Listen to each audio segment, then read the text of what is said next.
नमस्कार मित्रांनो, स्वागत आहे तुमचं आजच्या या व्हिडिओमध्ये। आज आपण या व्हिडिओमध्ये नेमका आपला नवीन मतदार यादी आपल्या मोबाईलमध्ये तुम्ही कशा पद्धतीने डाउनलोड करू शकता याची आपण संपूर्ण माहिती बघणार आहोत। जर समजा तुम्ही नवीन मतदार यादीमध्ये नाव जोडलात म्हणजे रजिस्ट्रेशन केलात, नोंदणी केलात तुम्ही मतदार यादीमध्ये, परंतु त्या मतदार यादीमध्ये तुमचं नाव आहे का नाही हे तपासण्यासाठी देखील तुम्हाला मतदार यादी डाउनलोड करावी लागणार आहे।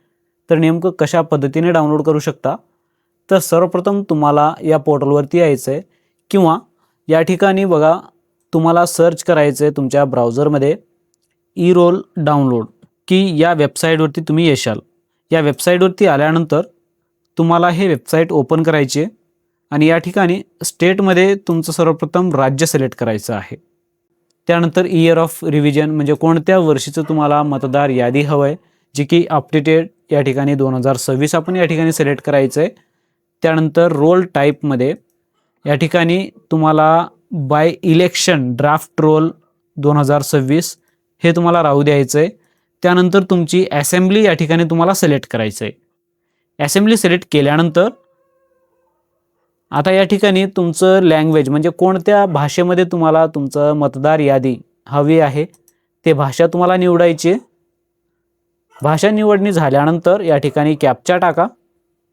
या ठिकाणी कॅप्चा टाकल्यानंतर तुम्हाला पार्ट नेम किंवा पार्टचं नाव जे पार्टचं संख्या असेल म्हणजे तुमचं वार्ड नंबर किंवा जे वार्डाचं नाव किंवा गावाचे नाव ते या ठिकाणी तुम्हाला सिलेक्ट करायचं आहे। तुम्हाला जेवढे काही डाउनलोड करायचे असेल ते सिलेक्ट करा।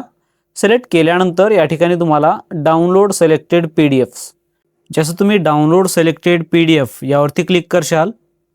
यावरती क्लिक केल्यानंतर या ठिकाणी तुम्ही जे काही PDF किंवा जे काही तुमच्या गावाचं नाव तुम्ही सिलेक्ट केलात आणि जे कॅप्चा टाकलात या ठिकाणी ओके असेल तर या ठिकाणी तुम्ही डाउनलोड केलेला जे PDF असेल जे की PDF तुम्हाला तुमच्या मोबाईलमध्ये किंवा कम्प्युटरमध्ये डाउनलोड होईल। जे की डाउनलोड झालेले PDF या ठिकाणी तुम्हाला ओपन करायचं आहे।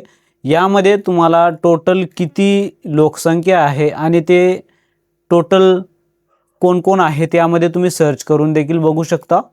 जे की अशा पद्धतीने तुम्ही तुमच्या मोबाईलमध्ये देखील मतदान यादी जी असेल मतदारांची यादी तुम्ही या ठिकाणी डाउनलोड करू शकता।